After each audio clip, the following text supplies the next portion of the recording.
So welcome to my session. It's going to be a bit different than everything else. I'm not going to try to convince you about some new cool construction or anything. I'm going to try and dissuade you from coming up with more cool constructions. Why? I'm kind of tired. I can't keep up with a bloody mailing list, and it gives me anxiety not being able to read through the entire mailing list. And I always get the feeling that I'm missing something, right? And so I'm going to tell you about the scary, scary story of Zcash no input, and how I failed miserably to get it activated for 6 years.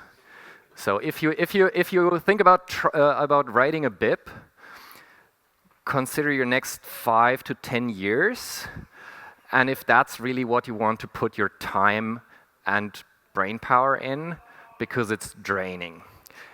Anyway, after this doom and gloom, let's start with something positive. So Zcash no input. I'm Christian, as the next slide will tell you. Since I met a lot of people that I only knew from their Twitter pics, I thought, let's put the Twitter pic on there so that people can reference, right? So who dis? I'm Christian. I'm a Bitcoin enthusiast, let's say. I've been in the space for a bit, and I'm currently a protocol engineer at Blockstream, or at least that's what I'm calling myself today. Who cares? I'm also the author or co-author of L2. Why I'm mentioning L2 will become relevant later. The BIP 40 normalized transaction IDs. Who has heard about BIP 140 before? Okay. That's 2 more than I expected. And of course, BIP 118, which we'll talk about today, is Zcash no input, or as it's now known, Zcash any prev out. And I'm still being asked, where did Zcash no input end up? And I have to say, it's dead. It's now APO. Okay, let's start with the origins of Zcash no input. Where does Zcash no input come from? Maybe I should first mention what Zcash no input does. It blanks out the inputs before signing.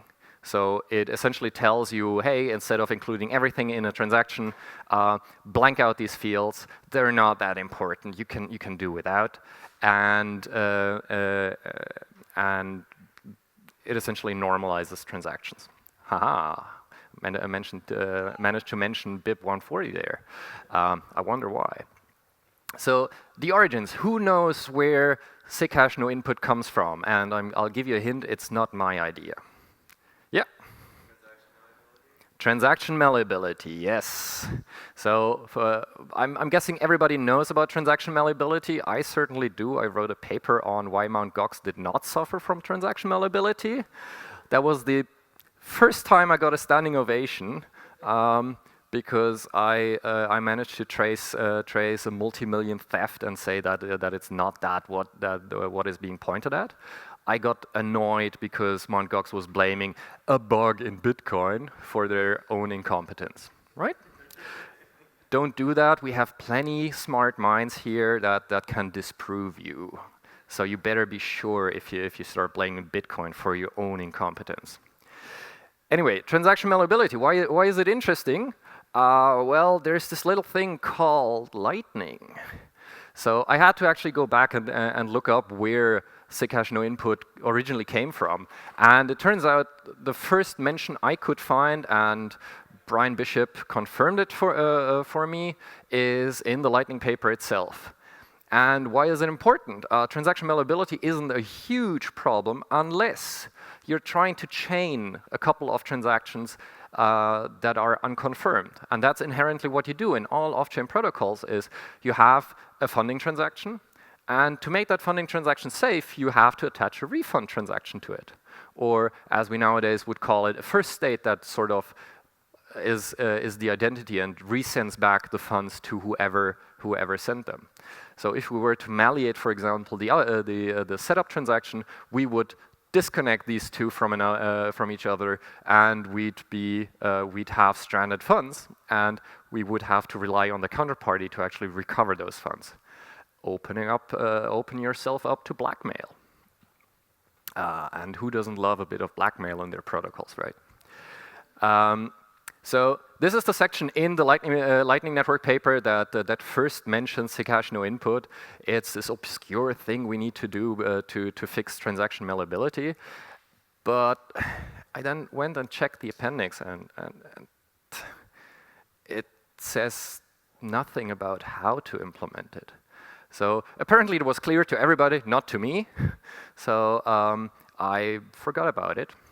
And instead, I proposed something called normalized transaction IDs, BIP 140, which did something very similar. Instead of blanking out the input fields, it was looking at the previous transaction, blanking out everything that was malleable there, and having this canonical transaction ID be what we reference. The downside here is, of course, that we now have an alias that we need to keep track of. And adding aliases for each transaction in the mempool to the mempool is kind of expensive, so not a good idea. But I'm rather proud that it was what annoyed Luke so much that he went and invented BIP 141, which is SegWit. So I was more than happy to withdraw my proposal once Luke came up with SegWit.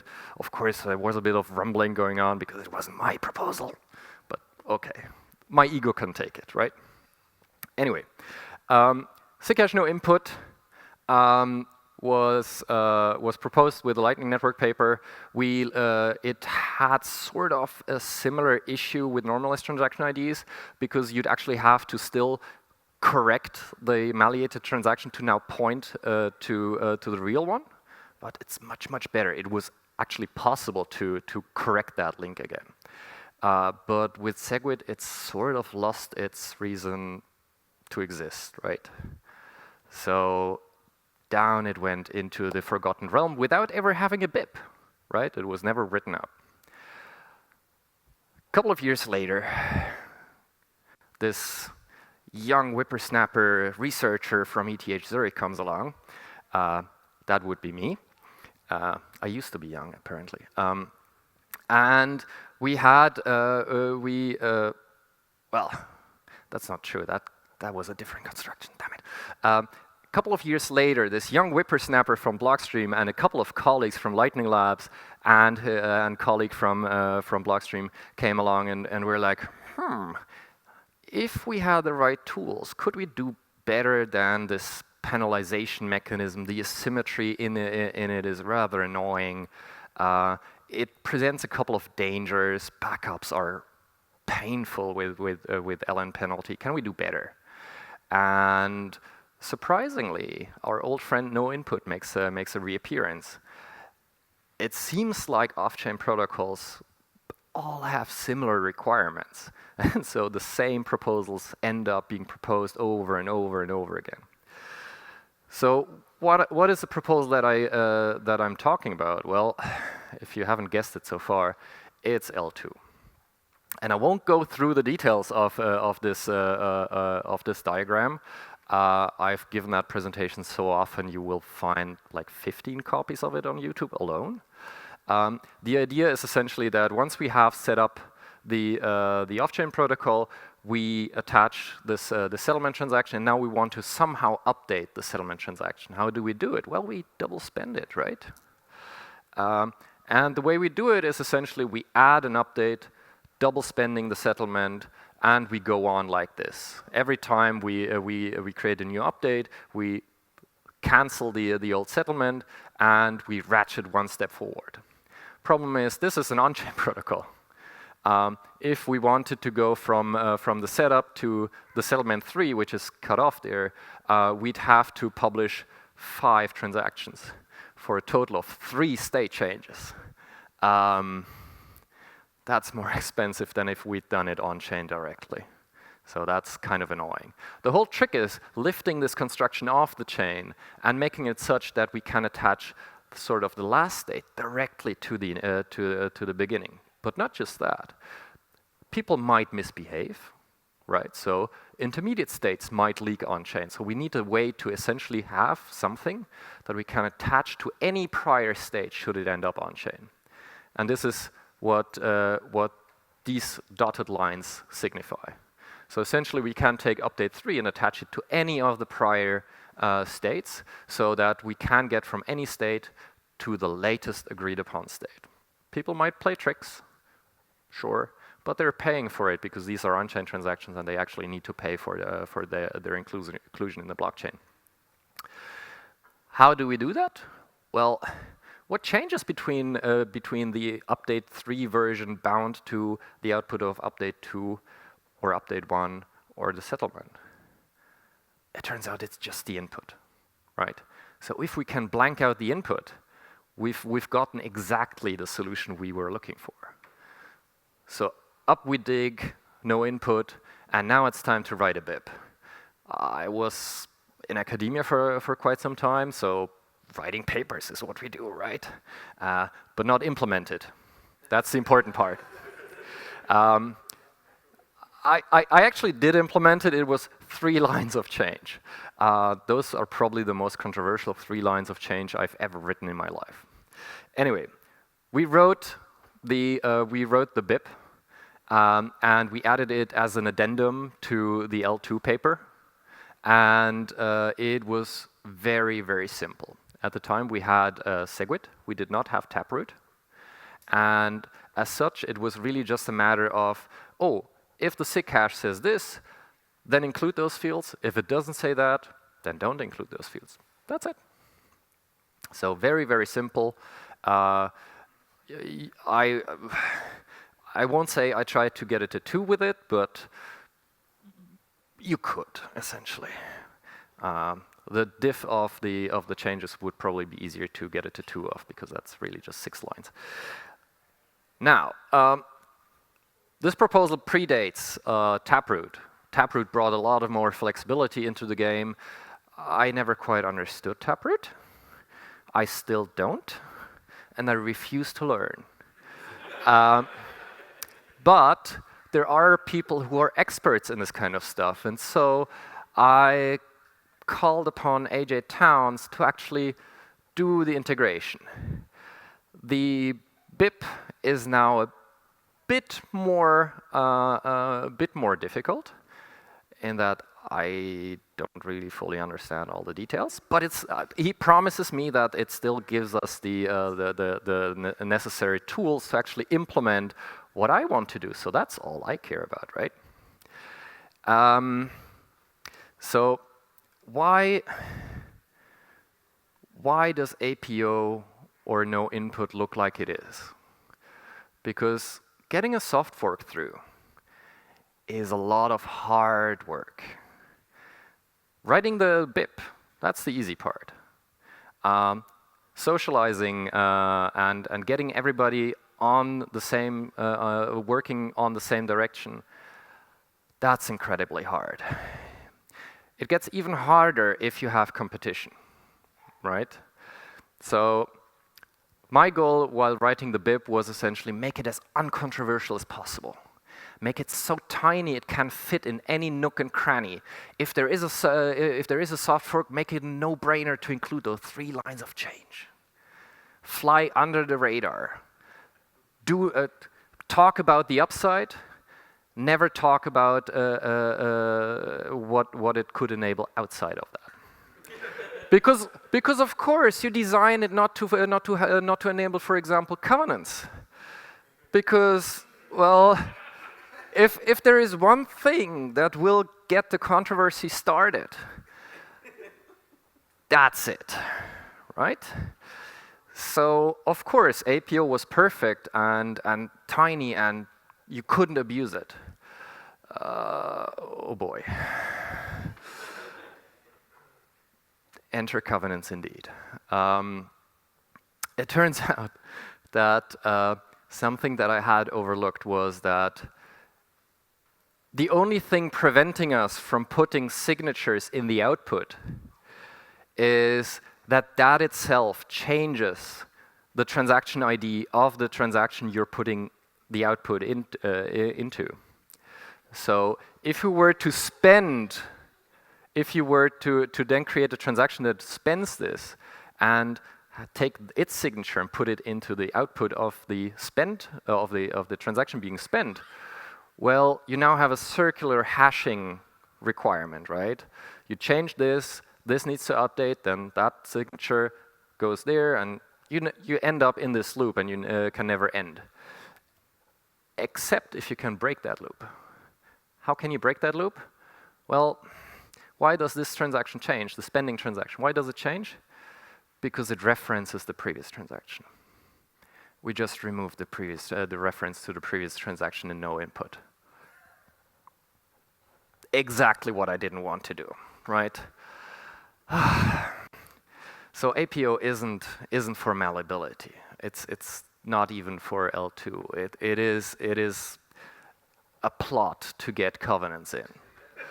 I wish I had thought about that when I wrote the BIP, but oh well. Anyway, this meant essentially the doom of APO. Why did I find it out, by the way? I got pissed off by Jeremy Rubin. Because Jeremy Rubin came up with opctv, and one of the claims that Jeremy had was, oh, yeah, you can totally do LN symmetry with CTV. Not true. You can do LN symmetry with opctv and opcheck sig from stack. And my feeling was that check sig from stack is kind of harder to get in than my small little tiny change. And if we get opctv and we don't get opcheck sig from stack, we're halfway there, and it's even more annoying not to be able to LN symmetry, right? So I went and actually tried to implement all of Jeremy's examples for opctv just using APO. And lo and behold, you succeed surprisingly often to do that. So yeah, the race is on, right? We're now in a fight for attention in the Bitcoin community. Everybody's shouting louder. Everybody's trying to say, "Oh, my proposal is better. That one sucks. Don't look at it." And it all gets very noisy. It's really. I'm not great with conflict, and I got really upset with this. I should probably also mention that I had a burnout a couple of years ago. Not just because of that, but it was a part of it. So I missed the target on all of this. So what have we learned? And the next slide is going to list a couple of things. They're probably not even the most important ones. There's so many lessons we can learn from this. But what I took away from this personally is, let's not focus on the how. Let's focus on the what. We want to as protocol developers, we want to enable some functionality. We want to provide some functionality to our users. We want to do cool stuff, right? The last part is probably the most important part, screw users. But I also feel that this sort of sales pitches that we did for a long time, essentially claiming, oh, mine is so super, that one is bad. I feel that is really dishonest, right? It's trying to grab the limited attention that we have in the Bitcoin community, and it's trying to coerce people to focus on your interests rather than somebody else's interests. And this puts us all in conflict. And I'm a very peace-loving person. I'm Swiss. So yeah, let's not be salesmen. Let's not fight on these things. Look, I'm totally fine with APO not making it if I get something that enables the functionality that I want to get to. And we've seen a couple of constructions for L2 that are even more efficient with opctv, with lenhance, with the great script restoration. All of these proposals are great proposals. and I don't want to have to criticize him to make my proposal stand out, right? Let's be engineers, let's be objective, and let's have rational arguments about this stuff. Yes, we will have to convince the rest of the world, but that's much, much easier if we're all pulling in the same direction. And one thing that I noticed while talking this week with quite a lot of people is that we're all trying to be clever. We're all trying to sort of skirt the big discussion to be had here, right? We are trying to be clever and work around the objections in the community. We're trying to work around, try to avoid having the discussion about covenants or whatever you call it, the introspection, you name it. Let's actually put in the engineering work. Let's have that discussion now. And let's not try to work around the arguments. Let's not be clever, because when I say clever, I mean, I appreciate your intelligence. I appreciate your creativity. Let's not do that. Because clever is hard to analyze. Clever means it can have unforeseen consequences.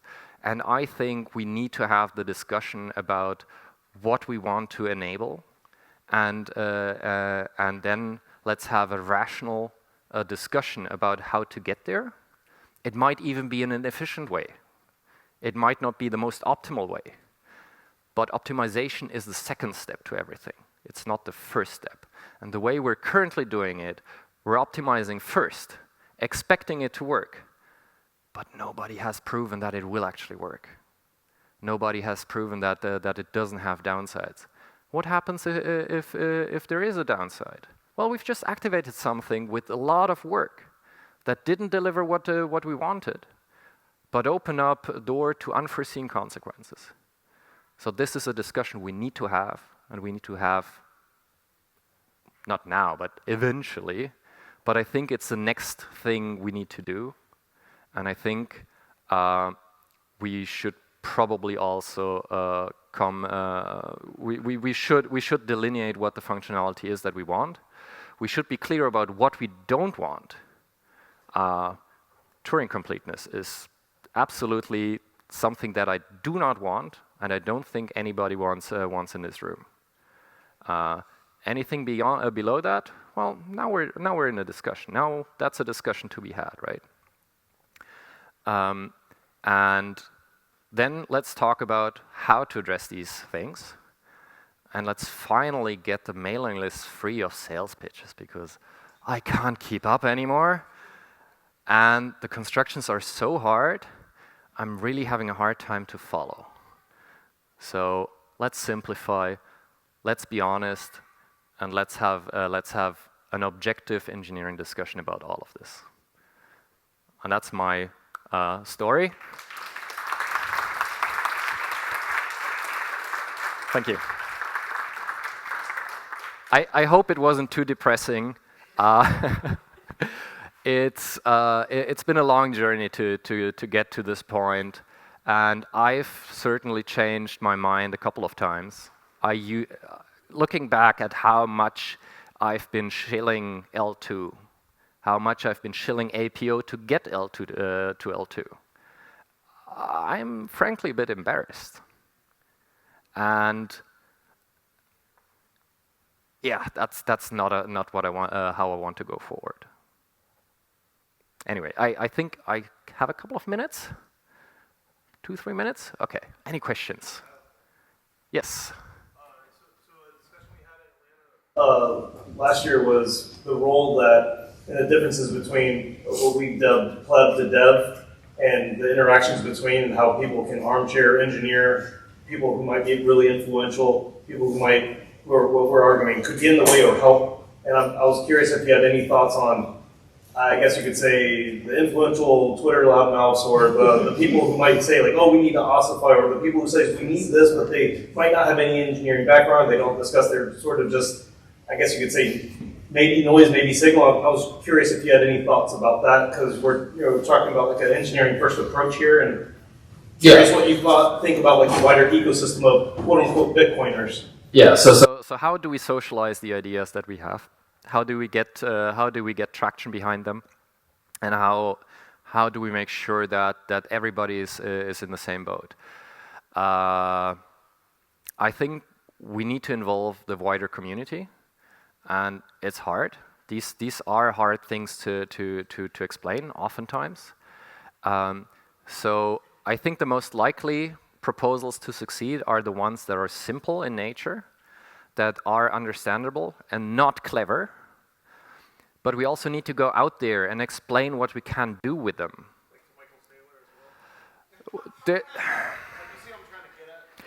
There's certain people who are just wrong, and certain people should be shunted from the community.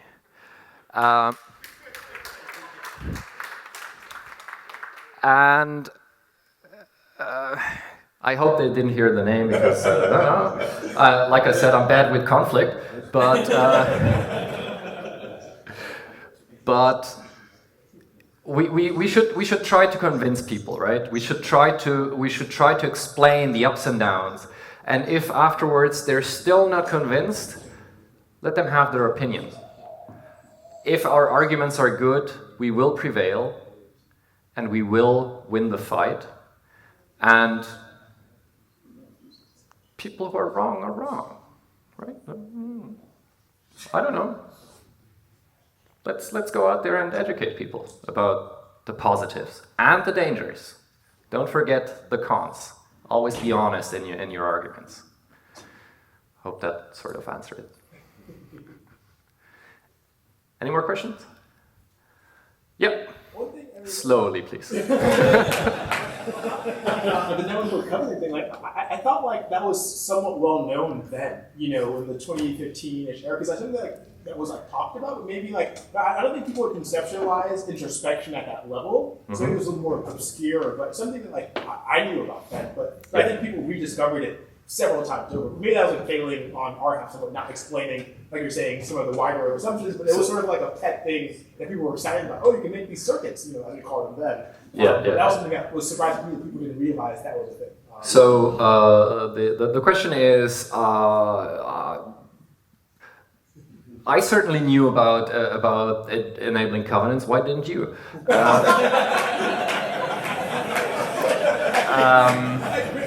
There was no spec then.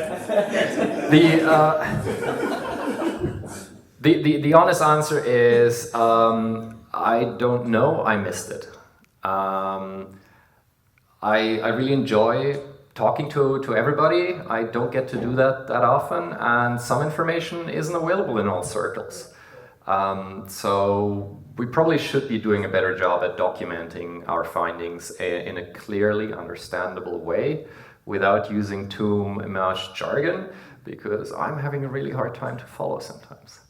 And that's very egoistic of me, but I think other people like me are out there trying to understand what is being talked about in wider circles. And let's involve more people in these discussions. Yep.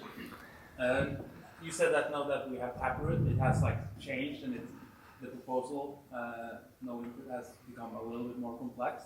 You think that makes it a worse proposal, less likely to go in because it's harder to reason about? I do think it's simplified. I still refuse to learn about Taproot. So until somebody drags me kicking and screaming through that door, I'm not learning. No, I'm joking, of course. It has more surface to cover, and that makes it a bit more complicated. I think AJ did a great job at integrating all the best parts of Taproot into APO, and if I wish I had the chops to do such a good job. It's not gotten a lot more complex. It's just the environment that got more complex, and so we need to handle the changing environment. I think that's more where we went from 3 lines to a couple dozen, maybe. right? Awesome. I think my time is over. Yeah, you can do one last question. Damn it! Let me off the stage. Okay, one more.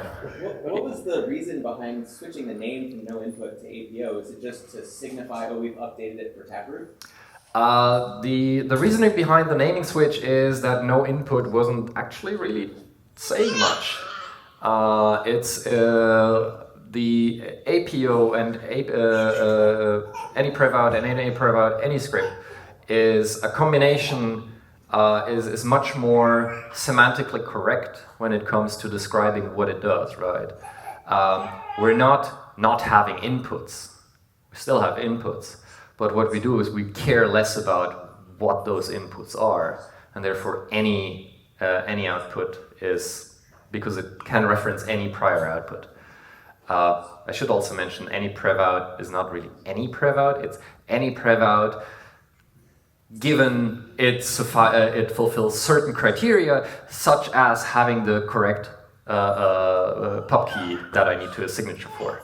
But that didn't fit on the slide, so we shortened it to APO. Awesome.